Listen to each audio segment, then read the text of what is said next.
All right, everybody. We are officially 5 weeks into the semester, which is a little crazy, 1/3 of the way through. I did have to, I've never had to do this before, but they did require us to send out student progress reports, and you may have gotten an email. The only reason I would have said somebody had a lower grade and I made a comment is if they didn't have one of the discussion boards completed. Other than that, I put an A in for everybody if you had everything up to date.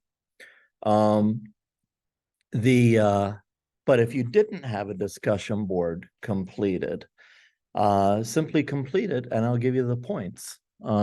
So, get it done and I will give you full credit.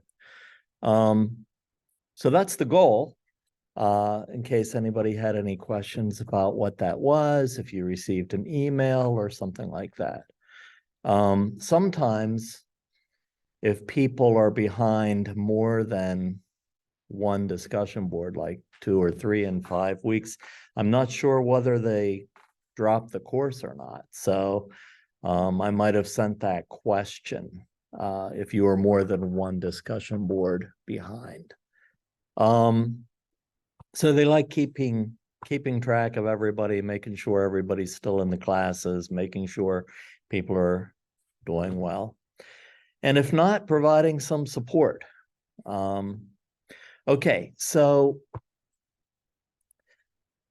as I looked at the assignments, the first big assignment is due next week, but I'm going to assign it tonight for next week. You'll have a week to do it. And it's most of the bigger assignments, you'll be working with a partner. You can choose a partner. If you don't know anybody, I'll just assign randomly. But it's going to take me a little while to go over basically what you need to know for the assignment. It's a lecture unto itself. So that's what we're going to do the first half, is just I am going to they provided a PowerPoint. We'll go over that. I rarely use PowerPoints, but it's basically everything you need to know for the assignment. It's how to identify ACEs, how to treat ACEs. You're going to look at a case study. We'll go over it all in detail. The second part of this evening, we'll talk about the readings in the textbook and the book. I'm not sure how far we'll get through because I really want to make sure everybody understands the context of the assignment first. And that might take a while, it might not. And then I want to make sure everybody has partners as well. But other than what we're going to do tonight, everybody seemed on track, who had completed what they needed. I still have to get a couple discussion boards graded for this class.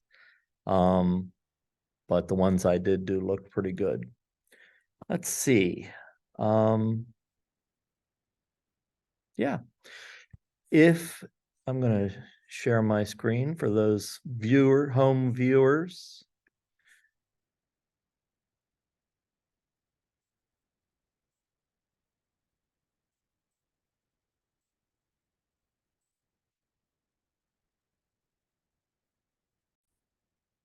So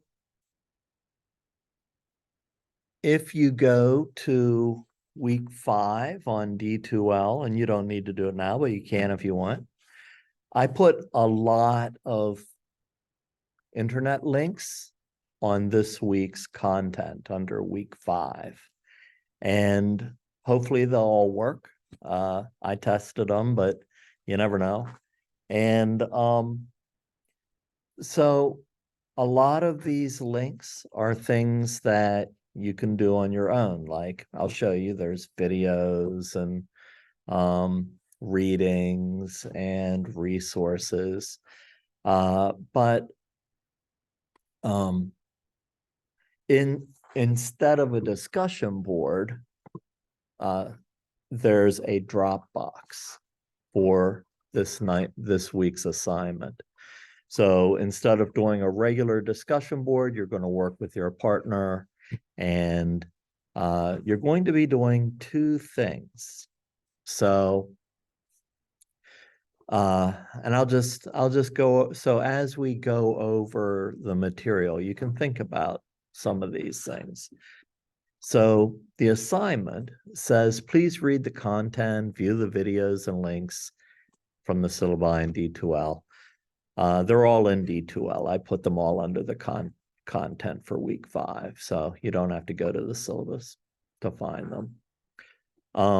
Review the ACES PowerPoint, which we're going to do tonight, and a little book of ACES, which I found was a great resource. I found it online. I downloaded it and uploaded the actual book on the content here. But it does provide some great resources for you to use for this assignment. We're just going to do the PowerPoint, but I think if you read that little book, they call it a little book, it's like 20 pages. But if you read that as well, you'll get a lot of ideas on what to do with this case study. So here's the tricky part. Record a video in Zoom with your partner. So even if you have a partner here face-to-face or online, exchange a Zoom link in email or in the comment board. So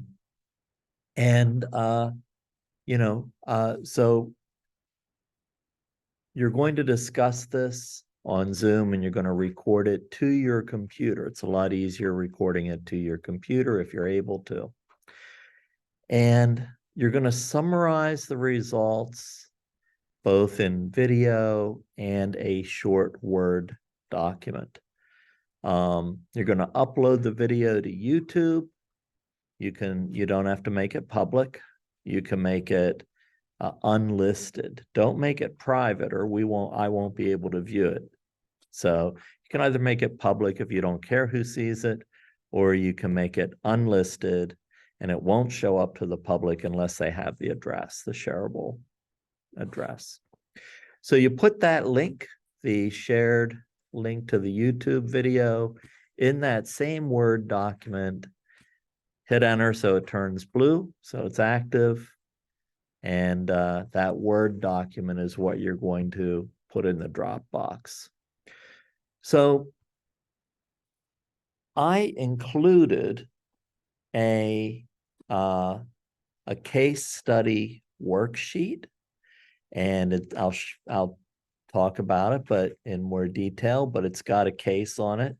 It starts off with a brief version of the case that'll get you started, get you warmed up. And then there's a longer, more in-depth version of the case, and that's the one you're going to primarily focus on. So as you read this case, you're going to read the case, each of you individually, and then you're going to have a professional discussion with your partner about the case. And you're going to apply everything in the PowerPoint about ACEs to that case study. And so you're going to talk about the case itself. What are the issues?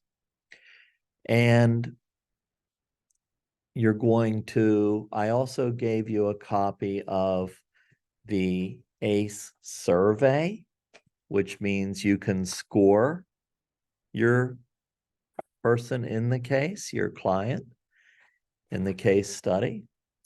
So I would discuss the case, what are the issues, I would score the client together using that sheet. And then the third part is talking about how you would help that client. So there's really three parts. What are the issues and how is the trauma affecting the client? What's the score and why? Go through each point of the ACE survey. Talk about which one it should be, what the score should be. Kind of discuss the score. Is it high? Is it low? And then the third part is how are you going to help them? So it's pretty straightforward.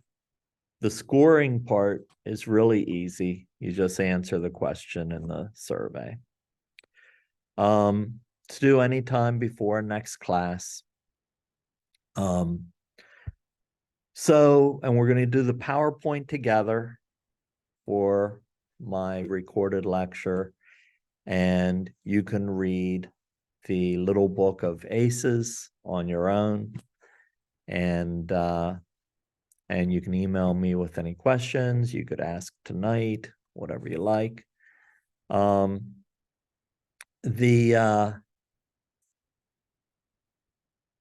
case materials, there is some more recommended reading. The people who came up with this case also have a journal article if you wanted to look it up.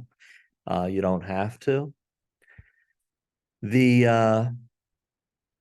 It gives you minutes on this, like it says, case discussion 120 minutes. You don't have to do it 120 minutes. I don't even know how you would. How are you going to discuss this case for 2 hours? I know, right? So, I think your video needs to be like 15 minutes. All right. And the paper, I don't know, 2 pages maybe? That sounds good. I don't know. If the syllabus says something different, go with 15 minutes and 2 pages. All right. All right. Yeah, for everything. All 3 parts together, 15 minutes, 2 pages. And it's going to be redundant. Like,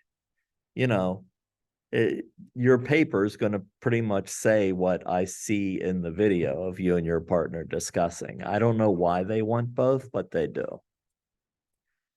I guess they want you to have interaction with your partner. So they want to make sure it's a team effort. So you have a dialogue. So because you're working with your partner, you're both going to get the same score. If you have something missing, I'm just going to have you redo it. So, there's nothing stressful about this assignment. If you didn't do something, you forgot a part, you missed a part in the PowerPoint, I'm just going to, instead of giving you a score, I'm just going to say, you missed this part, please add it. Then you can hand it in again. So I'm much more concerned with you getting the material correct than what score you get. I'd rather you know the material. So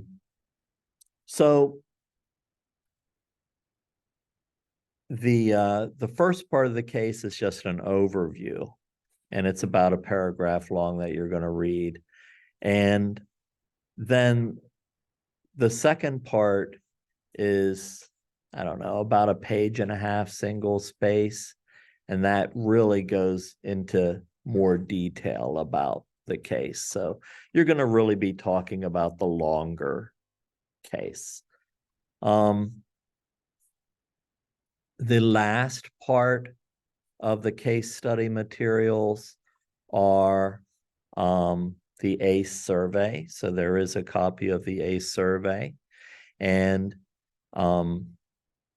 you can actually just, talk about this, or you can include a copy of it with your answer circled. But on the video, I'll see you discussing why you chose yes or no, or how you got the score. After the survey, there's some prompting questions, and you don't have to answer these directly, but they're things you might want to include in your write-up and discussion.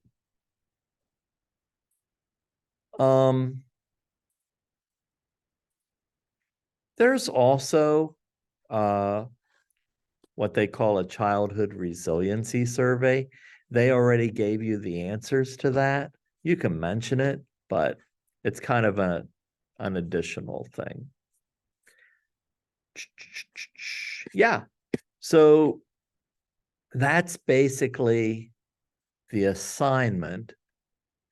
And you may have more questions after we go over the PowerPoint. Before we go over the PowerPoint, I want to just kind of explain what the different resources are that I gave you.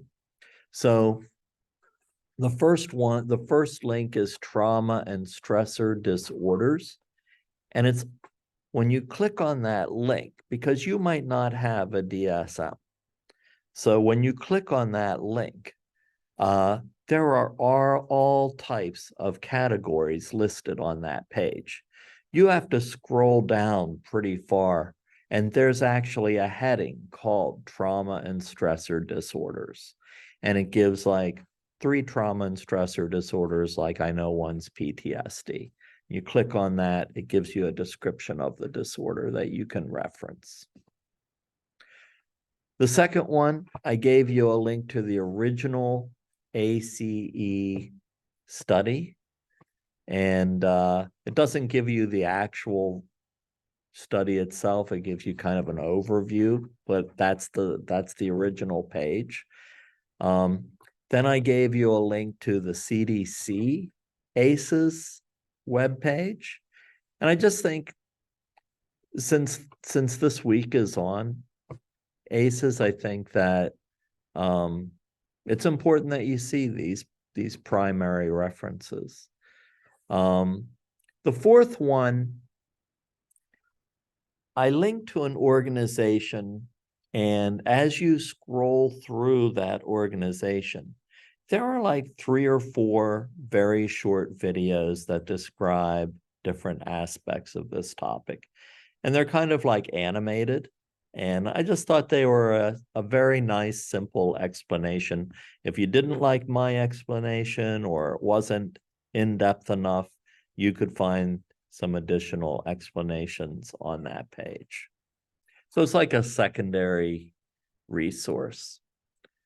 The next one is called Get Your ACE Score, and it's an electronic ACE assessment where you answer the questions and, and then at the end it gives you your score. So if you want to take the questionnaire, you can. It's electronic at that link. And yeah, then the next one's the PowerPoint, which we're actually going to go through. And the last one is the case study materials that you're going to use for your assignment. All right, that's kind of an overview of this week's materials. There was only 1 chapter in the textbook and 2 chapters in the Body Keeps the Score. Not a lot of reading in the textbook this week. It's pretty straightforward. But your main focus is just going to be these online assignments on D2L. All right, so if you want to follow along, if you have a computer, you can. You don't need it, because I'm just gonna tell you what we're talking about. So I don't think you need the trouble is I can't record on this computer and put it on the screen at the same time, but you'll do fine. All right.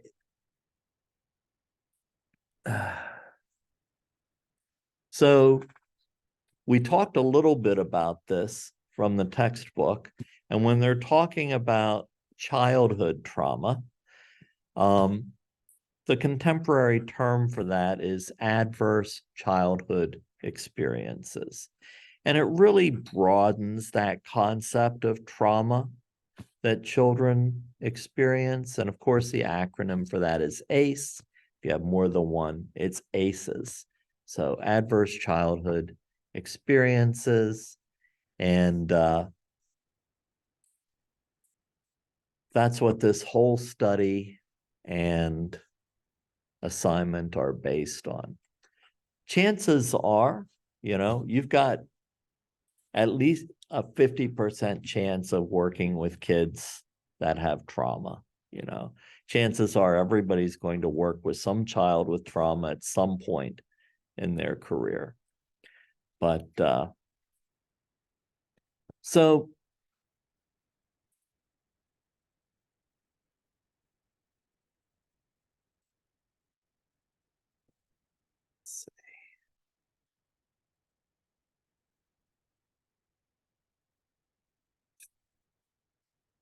all right. So the first thing is it gives you a definition. What is, adverse childhood experiences and potentially traumatic events. So remember, a crisis or, a critical experience may not lead to trauma. So that's why they say these experiences are potentially traumatic events that can have negative lasting effects on health, well-being. These experiences range from, so they're physical, emotional, sexual abuse. So, when we list the primary types of abuse, it's physical, emotional, or sexual. I usually put it in a different order: emotional, physical, or sexual. But they do it this way. And other things are also included in the definition. Parental divorce, I would also include separation, the incarceration of a parent or guardian. And even though it's not in this definition, if you think about it, if they say, divorce or separation or incarceration, we're really talking about one parent that is missing, one parent or guardian that is missing.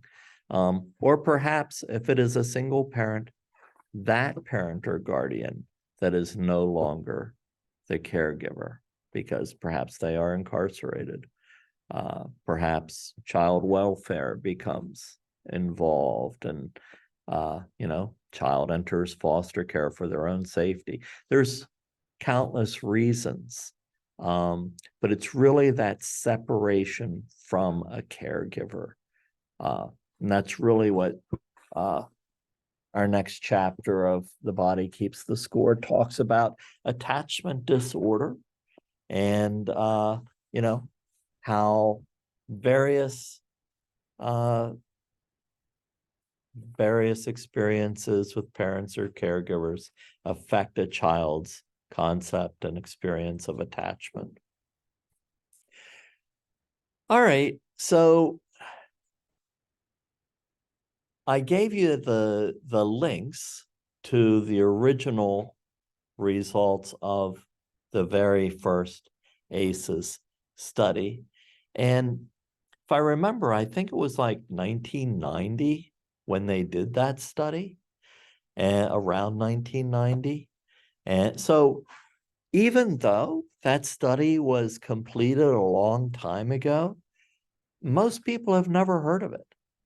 And it's only been recently that it's gained more attention. So I would say probably in the last 6 or 7 years, it's really gained a lot more attention. And now it's kind of become a little more common when people are talking about ACEs. But so the first study was done by Kaiser, and they looked at patients whose medical records were available when they did this survey. They sent surveys to almost 13,000 Kaiser members, and close to 10,000 responded. That is a high response. Usually they expect a less than 50% response. So this was a very responsive group.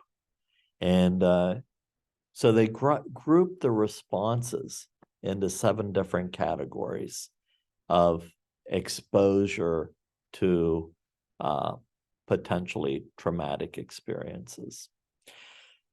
So the first 3, and probably the most devastating, are the 3 types of abuse, whether it's psychological, physical, or sexual.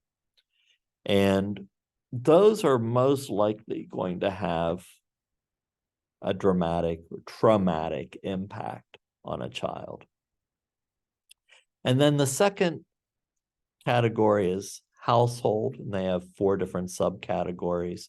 So if one of the caregivers or parents have a substance abuse problem or an addiction, if one of the parents or caregivers has a mental illness, if there's 2 partners who are caregivers and there is violence between the 2 partners, and they call that IPV, intimate partner violence. Or if the last one is criminal behavior or incarceration. Don't worry about writing all this down or remembering it. I gave you the PowerPoint. It's on D2L. So you've got all the notes. And so the first part looks at what the child experienced under those categories. So when you apply the survey, the ACEs survey, it's the same one they used in the study, to your case study, you're going to think about these 7 primary ways that children experience possible trauma. And, then you're going to think about, okay, well, these traumas, these life events can result in some risk factors. So somebody experiences a trauma, there's usually a reaction to that trauma. And, so they came up with health risks and specific conditions that may result from these experiences. So health risk factors, morbid obesity, physical inactivity, depressed mood, suicide attempts, smoking, alcoholism, any type of drug abuse, IV drug abuse, a greater number than the average of sexual partners, and a history of sexually transmitted infections. So of course that results from a greater number of sexual partners. And then they looked at conditions that were occurring already in the respondents of the survey. And one of the things was some type of heart disease, like myocardial infarction, any type of cancer, the numbers were high, strokes, chronic bronchitis, chronic obstructive pulmonary disease, COPD, diabetes, hepatitis or jaundice, skeletal fractures. Now, if you look at these conditions that the respondents noted that they had or experienced, you can see a connection between the health risk factors and the conditions that they listed that they were already experiencing. So you can see that there's a relationship between significant health risk factors that are predicted and the specific conditions that the respondents were experiencing. Now, most of this looks at what happens in childhood, and the majority of those health risks take a long time to occur. So they're usually found in adulthood. So just like our book, The Body Keeps the Score, it takes a long time to manifest these outcomes, which are both physical and emotional. But they're carried throughout adulthood unless they're addressed. So when we look at some of the study results, they listed the most important ones here. Patients scored on a 0 to 7 scale on the ACE survey, 1 for each category of exposure. More than half had at least 1 exposure, and a quarter had 2 or more exposures. So 50% had at least 1 exposure. 25% had 2 or more exposures.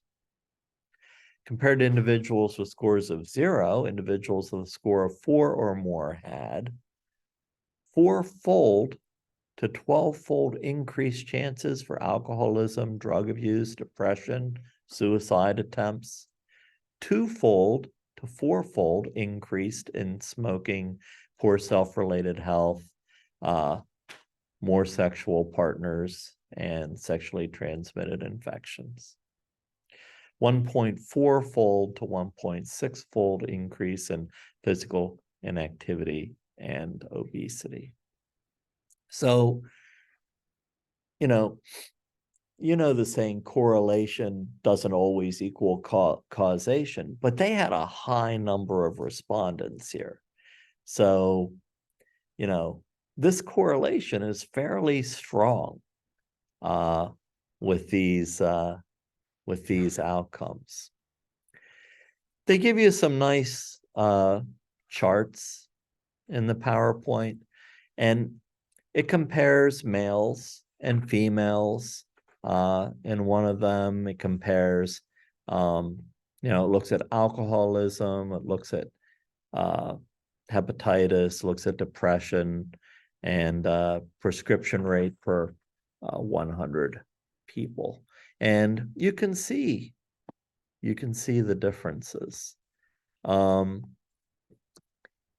Suicide attempts, childhood experiences versus later being abused later in life or being raped later in life.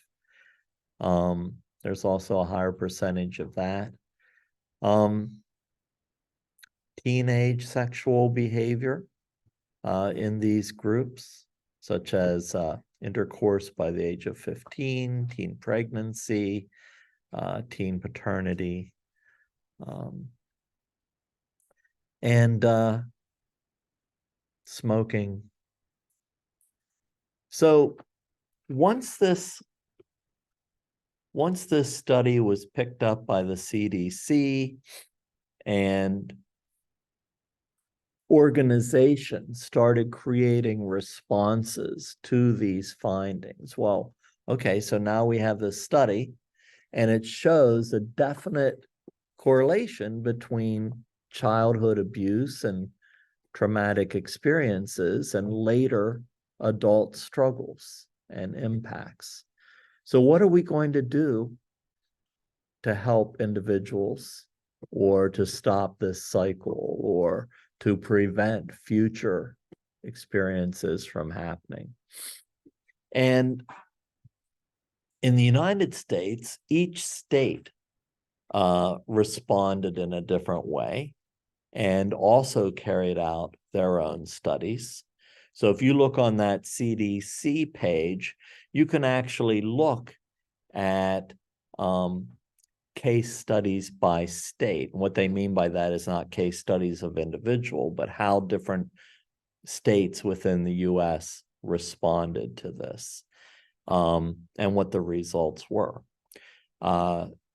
These slides also include some studies from other countries, like there's a 30-year study from New Zealand. And this one is between like 72 and 73 people born between 72 and 73. And they had similar health effects. So 40% of children had one or more adverse experience. Children who are physically or sexually abused or experienced maternal neglect 3 times more likely to report a major depression by their early 30s, twice as likely to carry an elevated risk of heart disease. So I think it's interesting that a very similar increase occurs for both emotional detriments and physical detriments as a result of early childhood abuse and trauma. So it's both an emotional reaction and a physical reaction. They have, they broke it down into, well, how many people experienced 0 ACEs, how many experienced 1, how many experienced 2. So 37% never experienced a severe childhood trauma, not one that they would record on this survey. 26% experienced 1, 16% experienced 2, 9% experienced 3, and 12% experienced 4 or more. And so think about it this way. People who have only, well, I don't want to negate it, I'm not saying only, but people who experienced 1, 2, or 3 events, they're going to be able to recall them and count them. But 4 or more, those individuals, it was probably ongoing. And so if you experience 4 or more, these were probably not isolated events. So they were probably living in an environment that had ongoing traumatic experiences.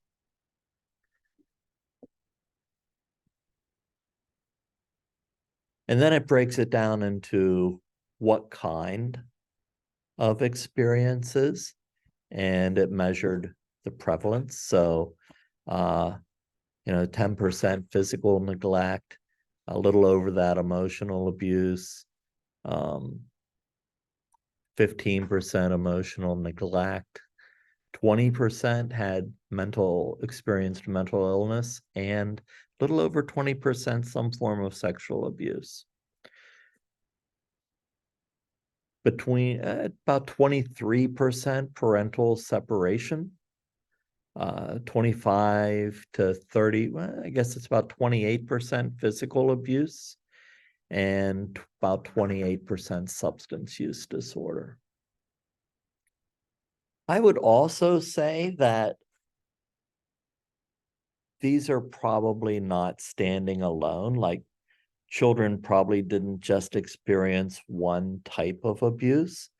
So for instance, if there was a substance use disorder, then they were probably experiencing other types of neglect or abuse as well. So these things are probably not standalone. They were probably experiencing multiple levels of it. So when we think about this and we think about these numbers, the children that were experiencing, a number of negative experiences, they suffered from impaired immune function. You and I can all understand that. I know when I'm under stress, I catch colds more easily, I get sick more easily. Our immune function is naturally lowered if we're experiencing a stressful or negative environment. With PTSD and depression, they experience poorer performance in behavior, socialization. I would say a lot of this comes out in school settings. So, when we look at how they are behaviorally or how they socialize, most of this performance is probably measured in a school setting if they are of school age. And various aspects of brain development. It looks specifically at brain development. So they looked at the studies looking at brain development in children experiencing family maltreatment and others enduring psychological deprivation in institutional settings. So they came up with global volumetric changes. So that's a kind of a complicated phrase, but when anything says global, it's kind of like all encompassing. And when they say volumetric, it means that it's statistically significant. So,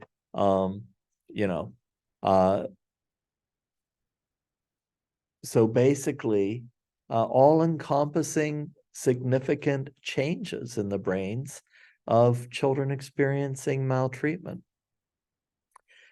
Emotional neglect and physical abuse can be associated with smaller amygdala volumes.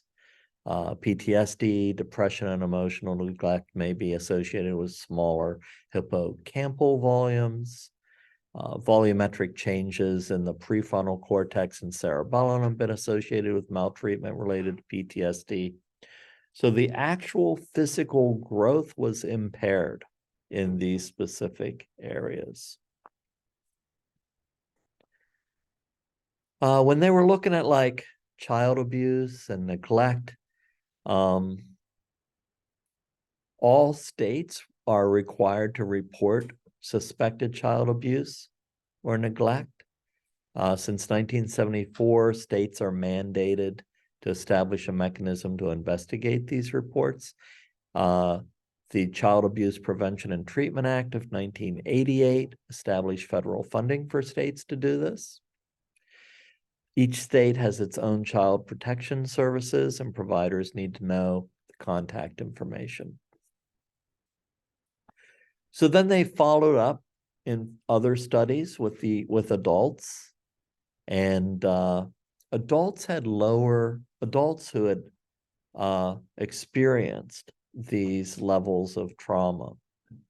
They also had lower levels of parent-child attachment with their own child. They had type 2 diabetes, cardiovascular disease, inflammatory gene expression, premature mortality. They died young. ACEs and type 2 diabetes. 2015 study examined ACEs and risks for type 2 diabetes in adulthood. Systematic review of existing evidence from 7 different studies among 87,000 participants.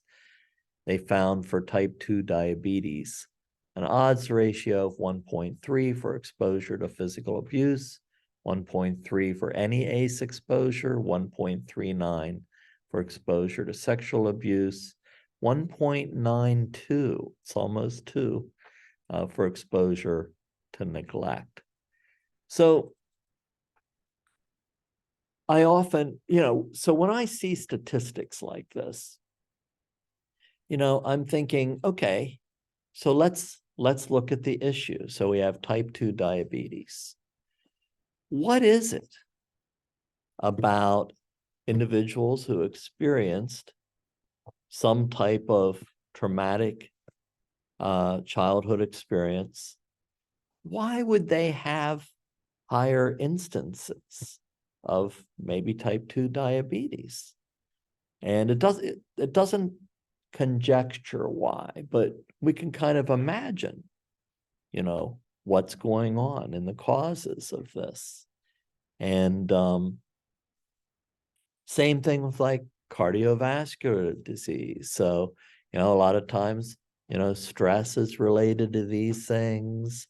Um, you know, if they are, so let's say a child experienced a parent with addiction, odds are fairly high that unless there's positive intervention, that child might also experience some form of addiction as well, when they are older. So they tried to look at some environmental causations that also have to do with this. So they looked at environment, nutrition, toxin, drugs, pathogens, toxic stress, genetics, mutations, epigenetics, and they thought that it was a combination of these things that caused or resulted in some of these, life developments. So,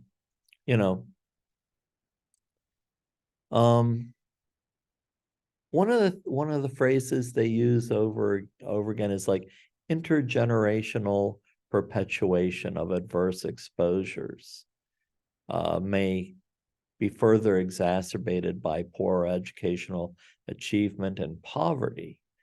So, that's one of the things I was thinking about, like when I was looking at some of these results in adulthood or implications.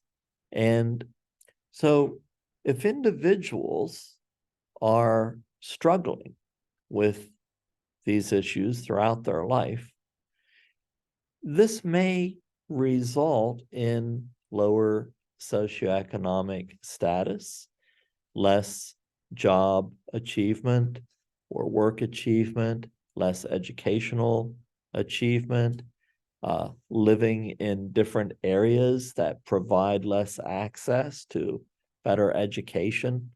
So we kind of have to imagine some of these connections that may lead to some of these adult problems.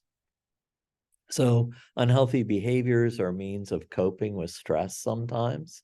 So sometimes it's like self-medication. So the individual might not find a lot of resources on their own, or they may live in an area where there's not a lot of resources available. And we can even see this in Western Pennsylvania, where neighborhoods may no longer have a supermarket that people can walk to. So if they don't have transportation, they have to buy groceries at, a smaller store or a Dollar General, and it's not quite the same quality of food that they might get in a supermarket where there's a greater range of possibilities, and they might have fresh fruit and things like that. So that's just one example of, the impact of living in different neighborhoods if you don't have transportation. They also may have less access to medical care, or can lead to increased risk for chronic disease and eventually an earlier mortality rate. So it's kind of like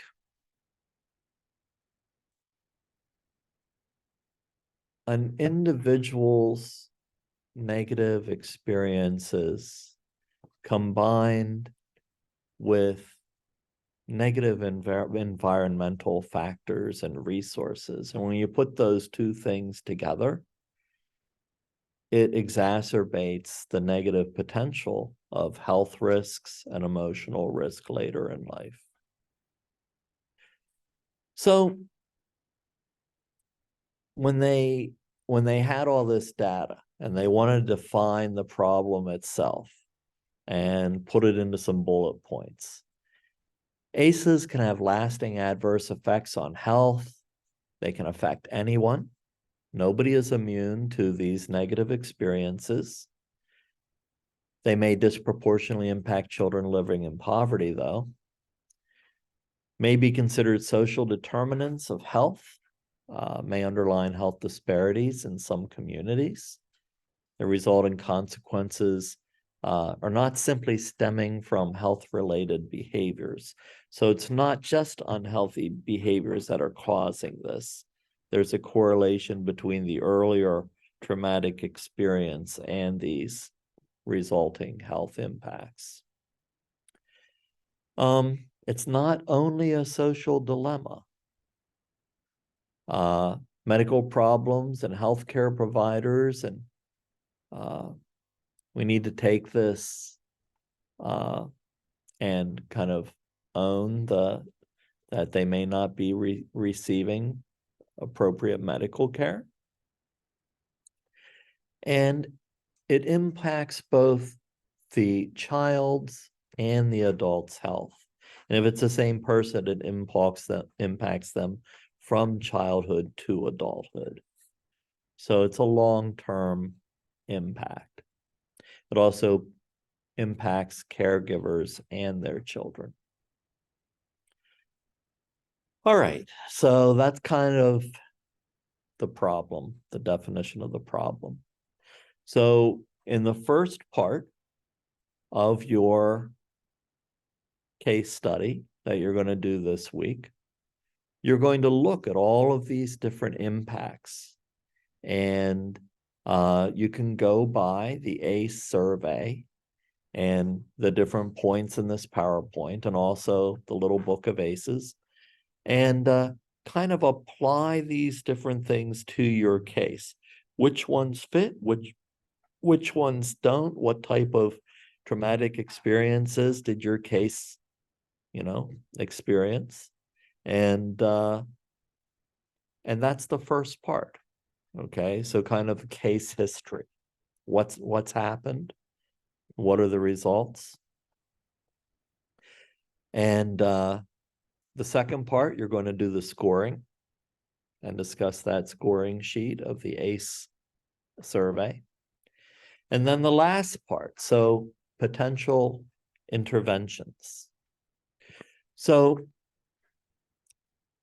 ideally, the best intervention is prevention. We want to prevent this from happening in the beginning. The case you have, things have happened, you're going to address them. But when states looked at the results of these surveys, yes, they had to decide, okay, how are we going to respond? But hopefully they're also looking at how are we going to prevent this in the future, lower the numbers who experience this.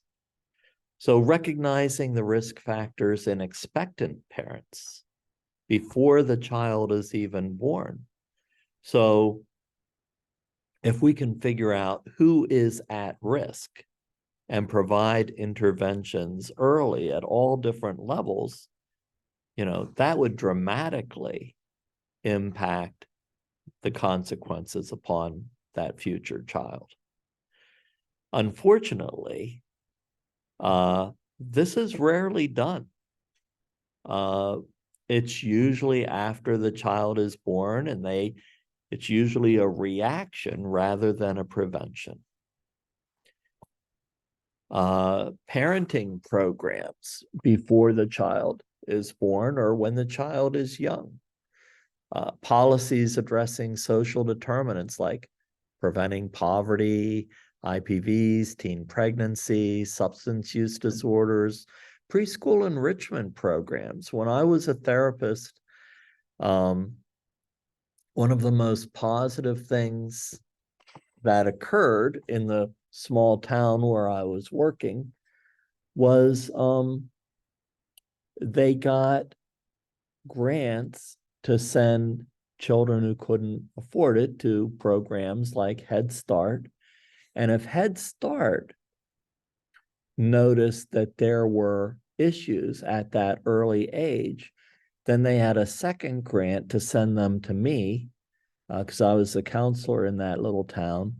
and try to work with the families at that very early age before they even entered school. So Head Start was a pretty positive experience. And a lot of times, so just one example would be if parents weren't reading to their kids. So the kids didn't really have that parental Head Start, but they got it in the program Head Start. Usually either breakfast or lunch was provided to the kids, so they had that nourishment.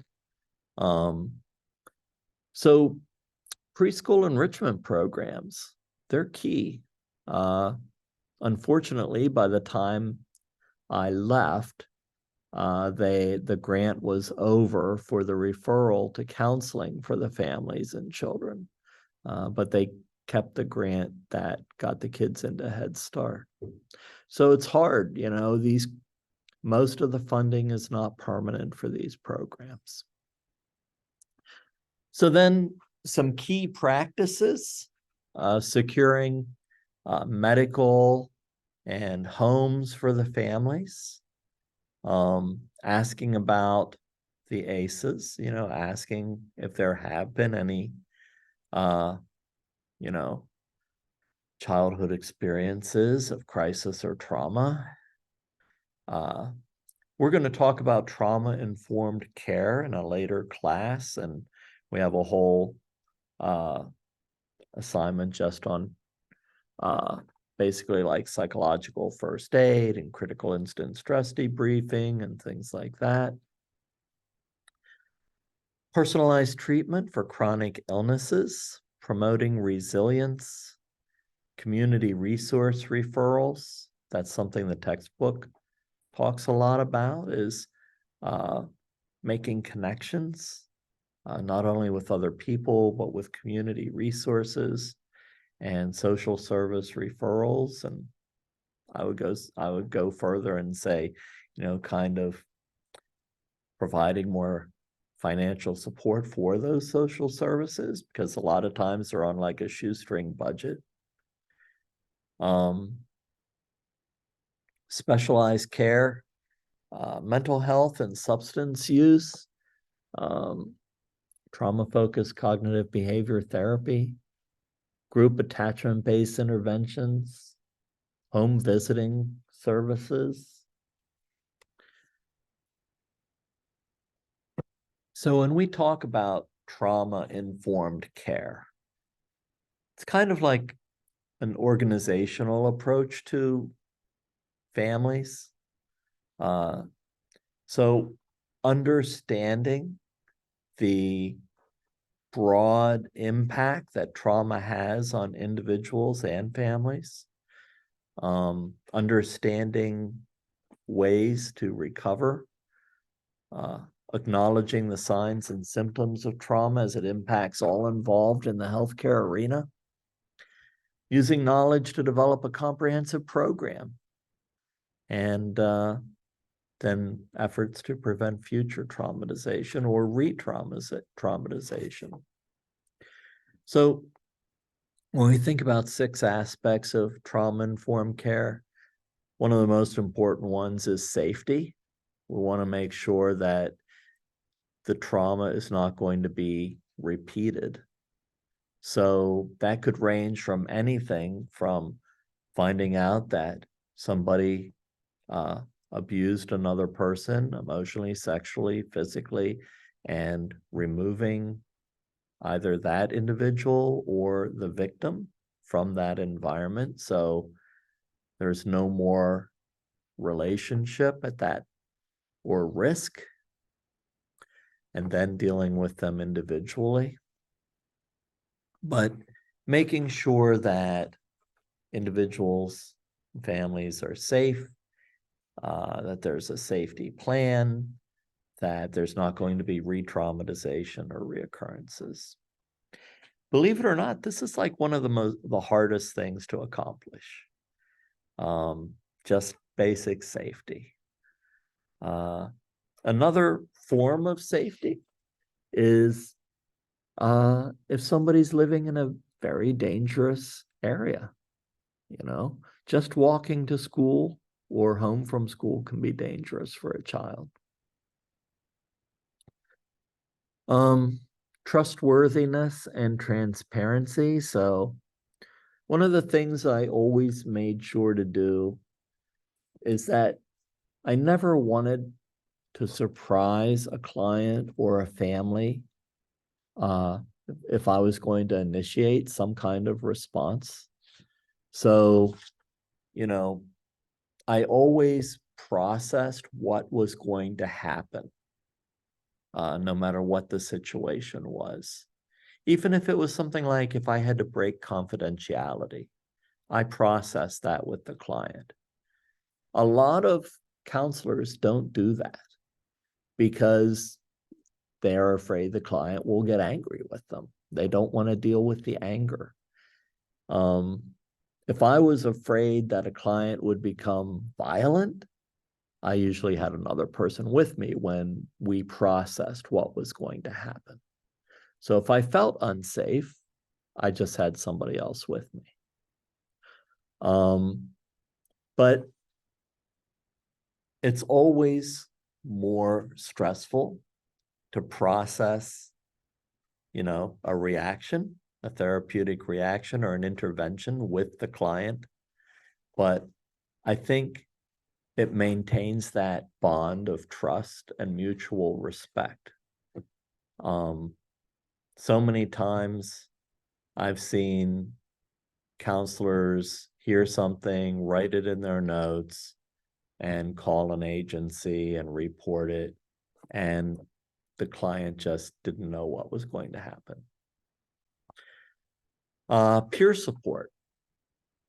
So a lot of times there is no peer support.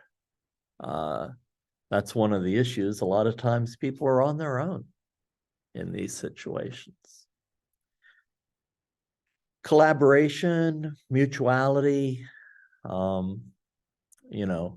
I think a lot of times clients feel as though the system is working against them rather than working with them.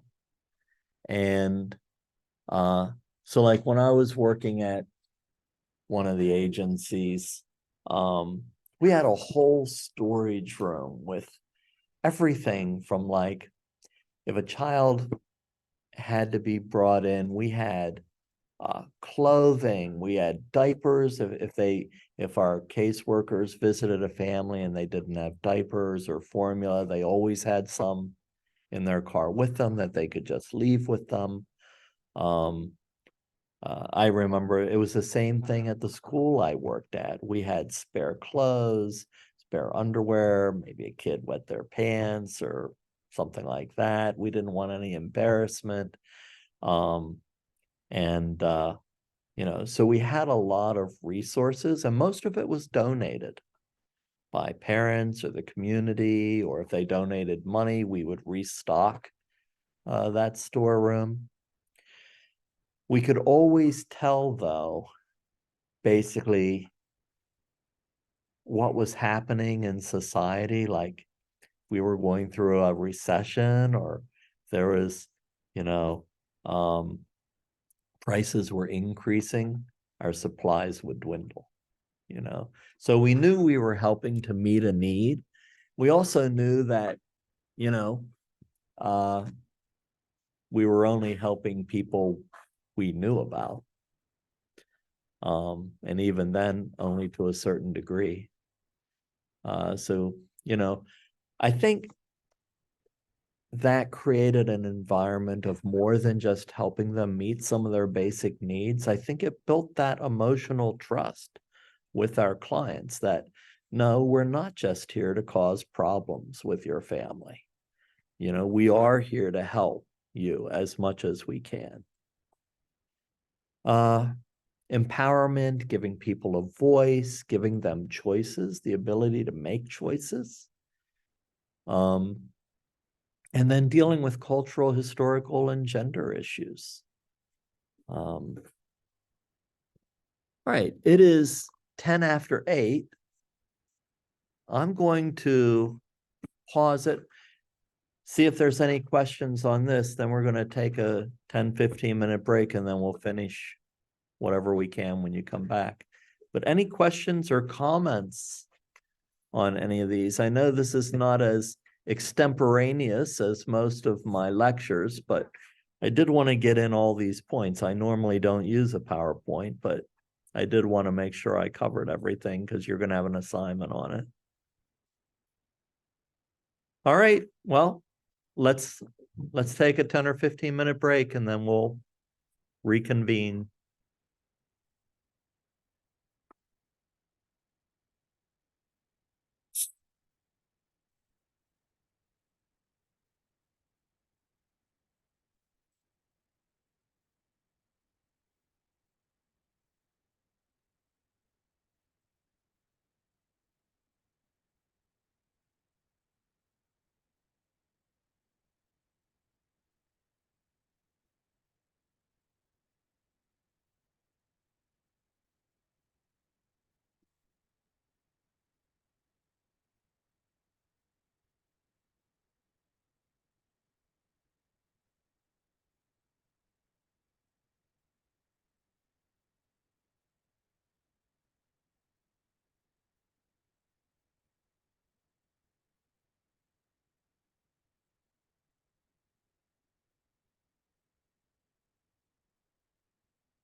Be so quiet. What's going on? End of the week.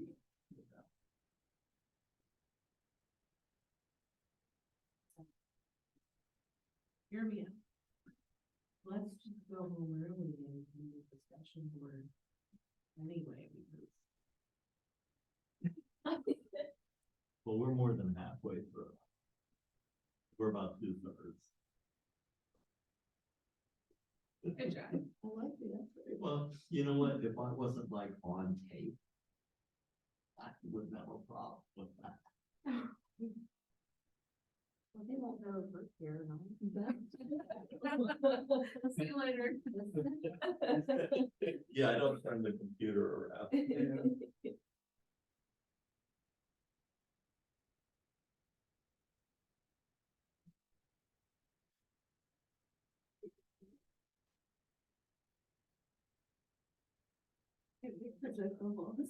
No, technology, but I just, even with the shoes.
No, I never even noticed that.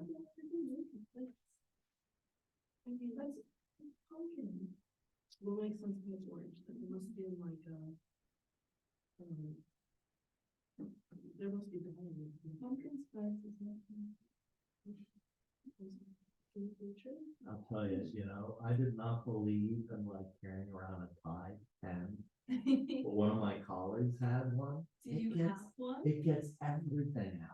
I used, Sharing is caring. yeah, I had one and then I carried it around and it dried out. Yeah. So then you gotta get a new one. Well, I just just like don't a think year or two. sanitizer, that's pretty dumb. Yeah, I remember where I was or anything ever again. Anything else for my school, it just spent it out the first. Yeah. Yeah. I was trying to be festive. I love it. It's so cute.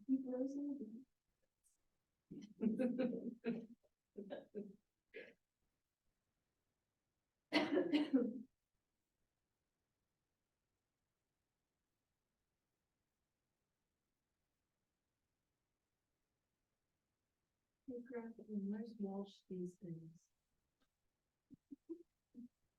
Is he teaching like? I think she teaches 2 on and 1 off or something like that. We're waiting for an NCE email. Oh, no, was it? Oh, yeah. Well, it should be. Yeah. We're just like stressing a little bit, cause she said that like the deadline for her email would be September 18th. Right. And I think she said that she submits. Yeah, October 20th. Do they still do them here or do you have to go someplace?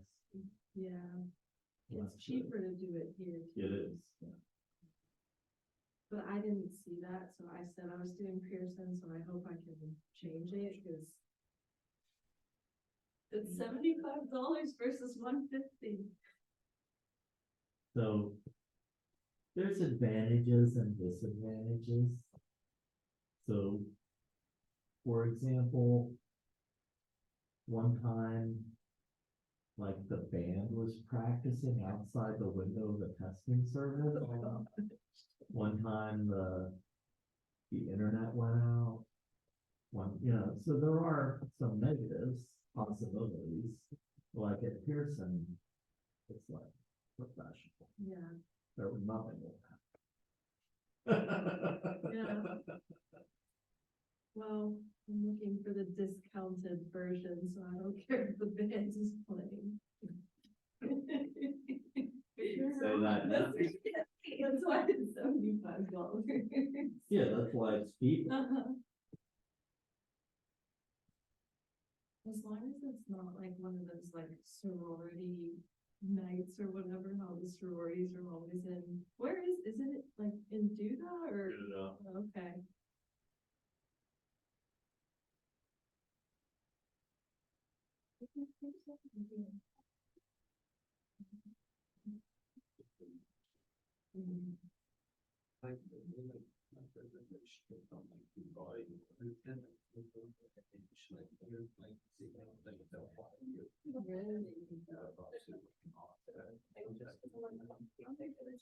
That's literally how I felt. Yeah, and like, I'll When you I'll stood like this, think like, I'll look you up, look up, yeah, yeah. I'll like, kind of like look away from things. So, Yes. Well, what happens when they flag you then? they freeze you and they probably just lock you out. Oh, man. Yeah, so, Not really like yeah, they do a browser blocker and a camera. I heard like even if your dog barks. Please keep your eyes on your computer or whatever, they'll like warn you. And then, I think another one. That would be more stressful. Yeah.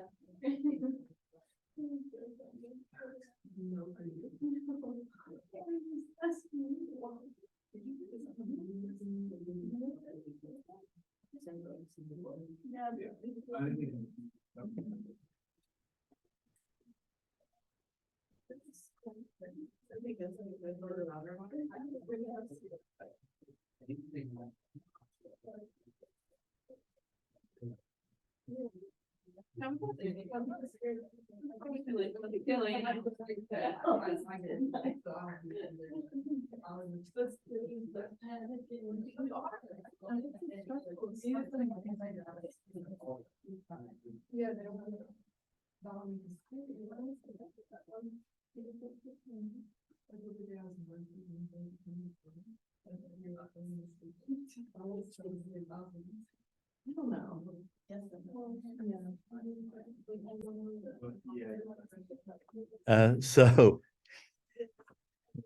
So I paused my screen share, not my recording, so I guess whoever's watching this, hopefully they just fast forwarded 10 minutes.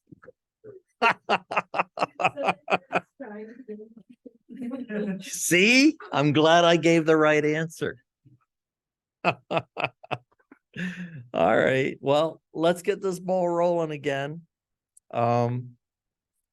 So now we're into the third part. What are you going to do about it? You know, how are you going to respond on your case study? And so I don't know, I think resiliency at one point was a pretty pertinent topic, but over time, the word resilience has kind of been overused a little bit. So, but as far as like ACEs, so they were children who had experienced ACEs had been assessed by their teachers in school, see if they exhibited a quality of resilience or bouncing back in school performance. Comparisons were made among children who scored 0, 1, or 2 points on the ACE survey. Increasing risks for emotional, mental health, or behavioral issues were noted. However, for each ACE score, 0, 1, or 2, resilient children demonstrated less absenteeism, more classroom engagement, less need to repeat a grade. So it's kind of the positive if a child is resilient. It's much more difficult to help a child that is not resilient become more resilient. So positive childhood experiences can mitigate the impact of ACEs. So there's a study of adults who had scores greater than or equal to 4. So adults were assessed for depression, poor health, obesity, smoking. asked about 4 positive childhood experiences. If they felt that they had a supportive family, if they felt that they belonged to a group in high school, they felt supported by friends, or if they enjoyed the community in which they lived or had community traditions. So we kind of have 4 different areas. We have family, school, friends, and community. So if they experience those positive supports, and just like your textbook talks about, those supports are all relational. Okay, so it's not, they weren't so much therapeutic, they were positive relational experiences on 4 different levels. So they did have a decreased rate of depression, poor health, obesity, and smoking if they experienced positive relational experiences. Let's see, there's a childhood resilience survey that's included at the end of your case study if you wanted to look at it. There's an adult resilience survey that's also included at the end of your case study if you wanted to look at that. So they have something called the medical home, a supportive healthcare environment, personal care plans, integrated multidisciplinary model with behavioral health, social work, family resource specialists, trauma-informed care training for all of the staff. There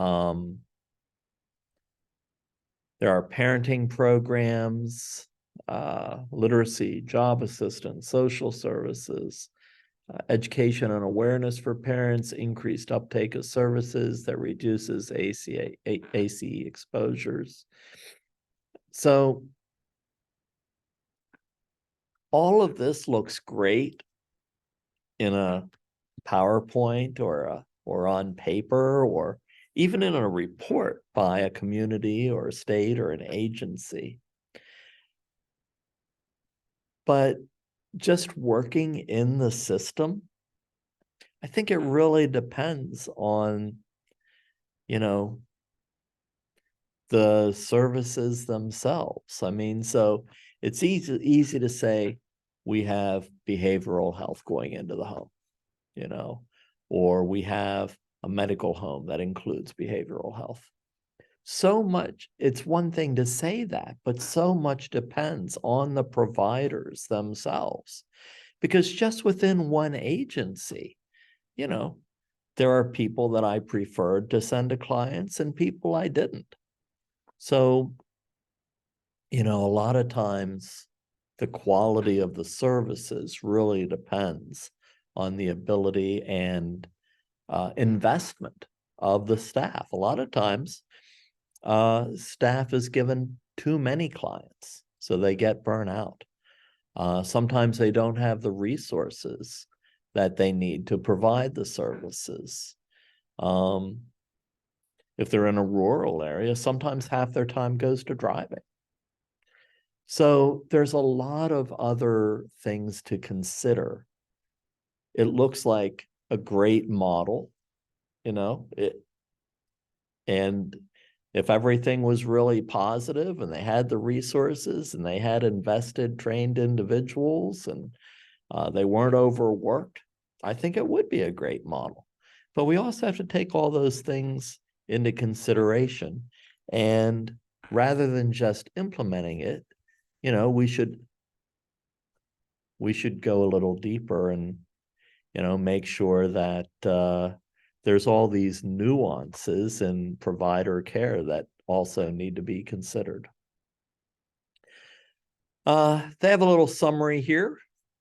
So we made it through most of that and all of it, in fact. I just want to look at the other resource that I provided, the Little Book of ACEs, because I think that provides a little more depth to get you through that third part.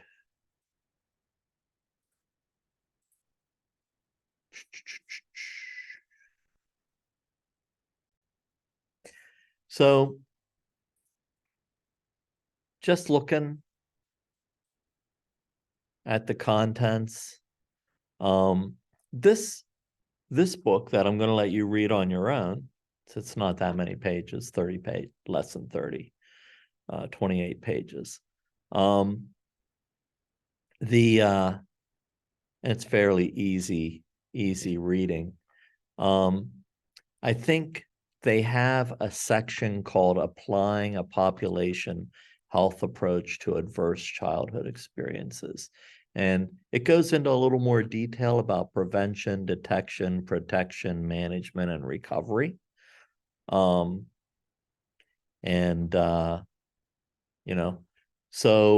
they also have a brief section on asset-based approaches to reducing impact ACEs.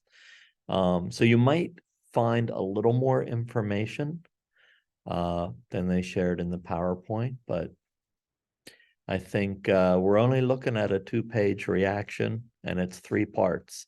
So, what you're going to be doing with the clients as a response, and, work with everybody in the case study, not just one person. I think you'll have more than enough to talk about for 2 pages. All right, so let me ask, are there any questions about the assignment? And you can always email me. Just email me. I check, like, email alerts me, I answer it as quickly as possible. So if I don't answer it, then I keep scrolling, and I never go back to it. So I try to answer email fairly quickly. But any questions about what you're supposed to do, what's expected in the assignment, how to get the assignment to the Dropbox? All right. We got somebody in chat. Let's see. Oh, hey, we got to make partners and then we'll be done. All right. We have an odd number of people in here. That's unfortunate. Oh, are you going to be with that person? All right. All right. So let me ask online first, and then I'll pass out the sheet and you can just write your names down. All right. Online, I have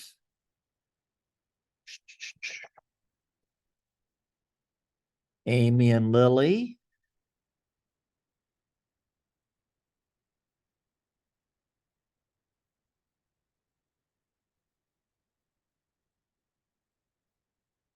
All right. Barbara, you got a partner? Unmute. I don't have one. All right. Well, that's all right. Julie, do you have a partner? I do not have a partner. Now you do. Barbara and Julie. Okay.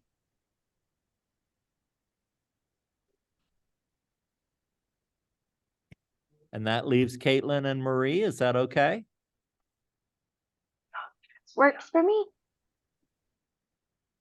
Your email addresses are under communication in D2L, or you could just put your contact in the chat screen here if you don't want to go to D2L, and you can contact each other on your own. So I'll leave that on while I get the face-to-face people.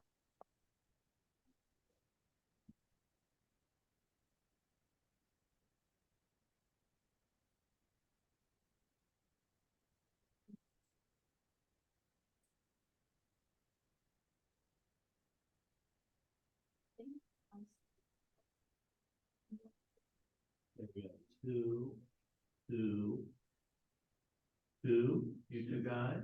She was with Sarah Bartholomew. Oh, whoops. No, she's in online. Stephen. She wasn't online either.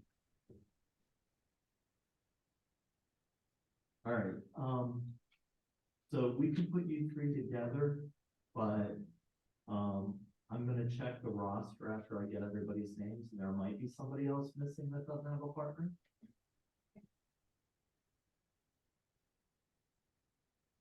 But if not, you three can. I know in the class, I haven't been number. Oh, does it? Yeah, it's 23, so I'm just like, okay. Well, we'll count, okay, man, you know more about this stuff. That'd be great. I like to be ranked 5, yeah. All right, well, we'll count when we get everything. Do you also have asynchronous students as well? I think Sarah is an asynchronous, can I still be with her? Yeah.